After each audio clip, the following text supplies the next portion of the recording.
Hello and welcome to the Commander's Quarters. I'm your host Mitch, glad to have you here. Here at the Commander's Quarters, we're all about Commander on a budget.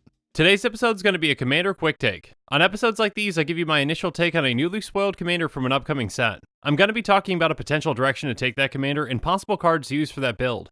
This show and episodes like this one are possible because of viewers like you. So if you're looking for some easy ways to help support the show, make sure you like this episode and share it with friends. And make sure you subscribe to the channel and hit that bell notification icon so you don't miss any new episodes. You can also go check out our playmats and other merchandise at thecommandersquarters.com. Thank you to everyone who's already purchased our merchandise, it really does help support the channel. Another easy way to support this channel is by using our TCG Player affiliate links. So make sure that you're looking for those links in the description whenever you're buying a deck or just individual cards. And the final way that you can support this show is by supporting us directly by becoming a patron. There are many benefits to being a patron, and I truly couldn't do this without all of their support. But before we really jump into this, I just want to give a quick disclaimer. On episodes like these, they are just initial quick takes. This Commander is just as new to me as it is to you. And because of that, I don't have a finalized deck build for this Commander yet. So the direction that I choose to take this Commander today might not be the same one that I do in a deck tech. And because of that, some of the cards I'm going to mention might not be in that deck either. Alright, now that we're on the same page, let's get into it. This Commander quick take is on Kykar Wind's Fury. Kykar is a 3/3 bird wizard with flying that costs 1 blue red white. It has, whenever you cast a non-creature spell, create a 1/1 white spirit creature token with flying and sacrifice a spirit to add red. This seems like a really fun commander that you can take in a ton of different directions. Since Kykar triggers off of any non-creature spell, there are plenty of different ways that you can build this deck. It's possible to even build an Anthem tribal deck with this commander. Most Anthems are enchantments, so you're going to get a spirit every single time you cast one.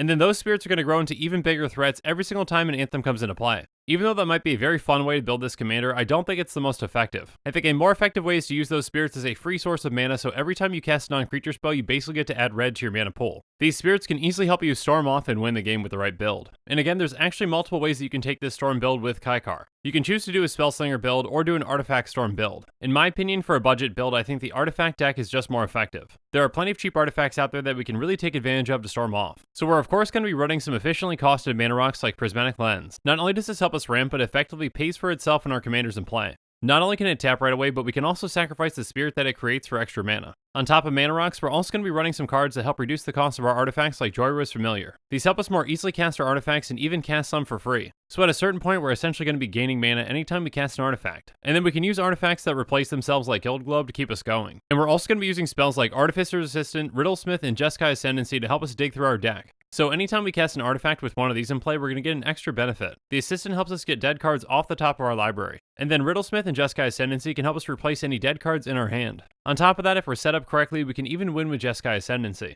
If we have enough creatures in play and then we storm off, we can pump them large enough to swing out and win. On top of our commander creating spirits, we've got other ways to create creatures with Golem Foundry and Efficient Construction. Now, Golem Foundry actually creates golems, and Efficient Construction creates Thopters. So we can use either of these to make an army, but they can't help us make any mana. That is until we cast something like Arcane Adaptation that makes every single one of our creatures into a spirit. With this kind of combination, it makes it even easier for us to storm off. Essentially, with every single artifact that we cast, we're going to be making more than one mana. And as you probably can imagine, this can get really out of control quickly. The real combo starts when we bounce our own artifacts back to our hand with things like Rebuild and Paradoxical Outcome. And Paradoxical Outcome even draws us cards for each card that we bring back. With the absurd amount of mana that this deck can generate, we can then recast those artifacts and storm off. A very flexible card in this deck that can even act as a finisher is Temporal Fissure. It says return target permanent to its owner's hand, and it has Storm. So just by casting our artifacts over and over again, we can get our storm count high enough to win. If we bounce all of our opponent's lands back to their hands, there's not much that they can do. As with any kind of budget deck, there's ways to make the deck more effective with some upgrades. Helm of Awakening is a fantastic artifact that reduces the cost of all spells. Joyra is a fantastic draw engine for any kind of an artifact deck. And one of the best finishers for a storm build is Aetherflux Reservoir.